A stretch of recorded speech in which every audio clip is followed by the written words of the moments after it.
صديقي المستمع، او هنقول الشخص اللي بيتفتش دلوقتي، خلي بالك انه لا يجوز القبض على الشخص او تفتيشه الا في حالتين فقط طبقا لنص الدستور. الحالة الاولى حالة تلبس الشخص بجريمة معينة. الحالة التانية صدور امر قضائي مسبب من الجهات المختصة يستلزم التحقيق، طبعا مع الأخذ في الاعتبار أنه في الأحوال التي يجوز فيها القبض على المتهم قانونا يجوز تفتيشه، وده طبقا لنص المادة 46 من قانون الإجراءات الجنائية، وده أمر جواز المأمور الضبط القضائي.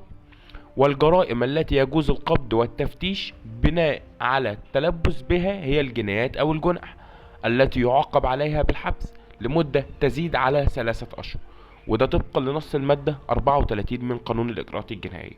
ويا ريت نخلي بالنا أنه لا يجوز تفتيش الأنثى إلا بمعرفة أنثى تنتدب خصيصا لتفتيشها بمعرفة مأمور الضبط القضائي، وده نصت عليه المادة 46